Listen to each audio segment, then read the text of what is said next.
guys, so I've not done a vlog in a while, so I thought I would do one. So I'm just going to quickly apologise in case you hear Coco or Dexter in the background. They are that way out today, so yeah, you might hear some dogs crying or barking. But yeah, the vlog that I wanted to do today, or what I wanted to touch on, was some kind of like guidance points and some advice if you've just started losing your hair.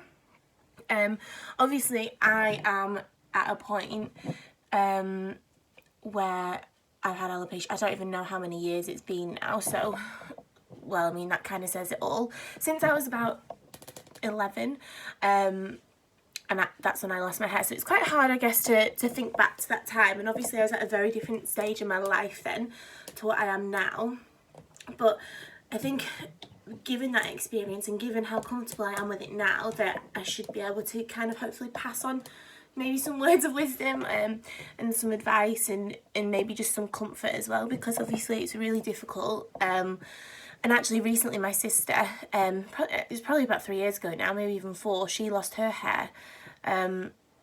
But she lost absolutely everything on her body, and we both found that quite strange because obviously alopecia is not supposed to be hereditary. My sister's older than me, and yeah, she has alopecia totalis. Is that how you pronounce it? And so I guess from witnessing that as well, I've seen how you can, you know, try and find like a support system to get through it. But one of the main things that actually my sister said to me was that, first of all, she had seen me go through it as a child and seen how confident and comfortable I have now come to be with it. So she said that, you know, that helped her to really find comfort, I suppose, or really think, come on, I can do this, I can get through it. And then the other side of it was as well that she has a little boy. He's actually 5 now, but at the time he was only young, and obviously he's only ever known Imogen to she's probably gonna hate me now, I've just said her name and referenced her in this vlog. Yeah, but he's only ever known her, you know, to have no hair or to wear a wig, so he's always like, "Mummy, go and get your hair."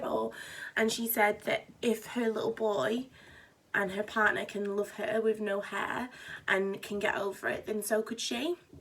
So I think it's a really important thing to try and look at the people around you and only surround yourself with positive people. You know, just don't have time for negative people, because some people don't understand that.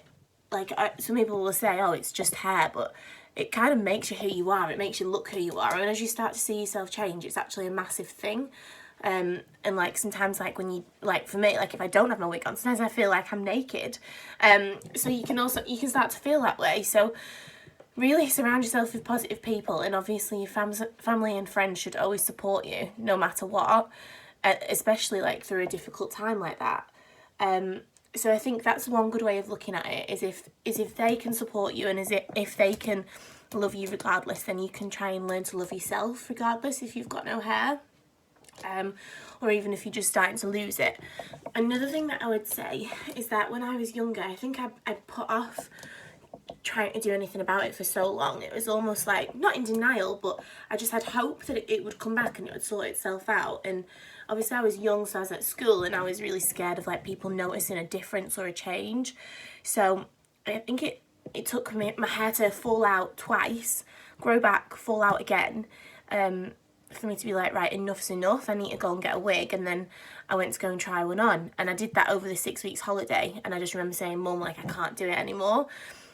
But my advice to you would be like, if you're starting to feel like really self-conscious about it, go and book an appointment with Simply Wigs. Obviously they've got an amazing showroom now, where you can try all sorts of different styles on. Even if you're not ready for a wig yet, it's a good opportunity just to see how it feels, you know, to have a look at the different styles, because then it's almost like you're preparing yourself when that time comes, and when maybe all of your hair does fall out, or it gets to a point where it is noticeable and you don't feel comfortable, at least you know, actually I've tried this style on and I can go and get that wig, or actually I felt okay in that.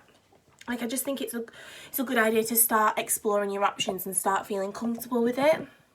So that would be like one of one of my main bits of advice is that please don't feel scared to start looking at these options, or to go and have an appointment or a consultation. Like, I understand that it's embarrassing, but actually I think as you actually look into it, there's so many people out there with alopecia or another form of hair loss, or like, you know, it could be through chemotherapy, or like, there's so many people who are experiencing this.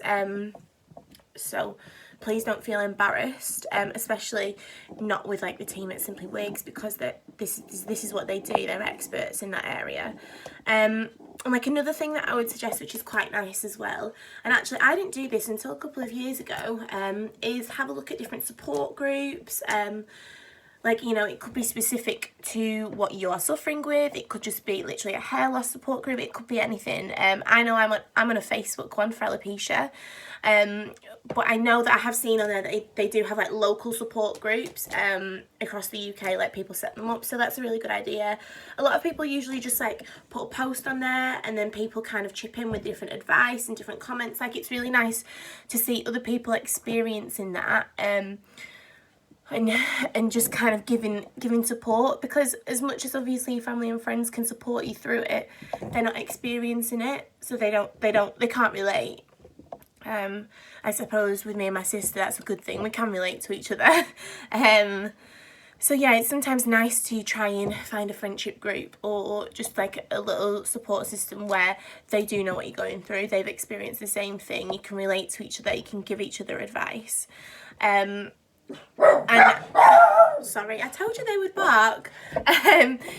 So I think my final... I'm really sorry. I think my final bit of advice would be, I've made me lose my train of thought now. I don't know what they'll be barking at. Is, I know it sounds really hard, but just don't try and hold on to the past.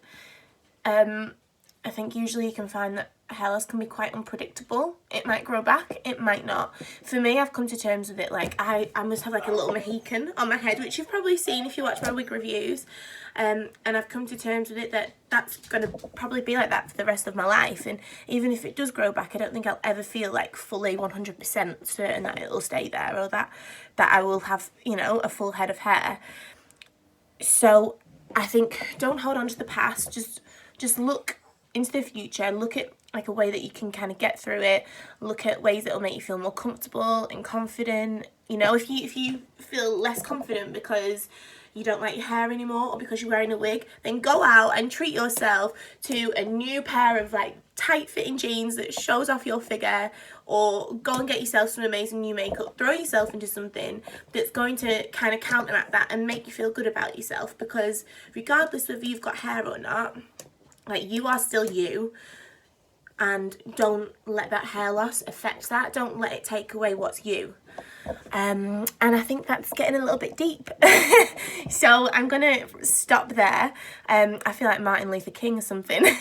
But yeah, hopefully that has been helpful, I'd like to think. Like, and obviously you guys probably know me or have seen me quite regularly through Simply Wigs, so I'm always welcome, like always happy to speak to people or welcoming questions. You might know, like, I'm a makeup artist, so if anyone wants help on how to apply lashes or eyebrow, like anything, like, or just to like talk, like, it's absolutely fine. Like, I can't sit here and say find yourself a friend who is experiencing the same thing and then not offer that friendship. So, like, you know,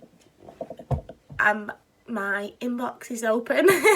So yeah, I'm sorry that was a really long video, but I hope that it's been useful, and thank you for watching. I will probably be doing a few more vlogs over the next couple of weeks. So yeah,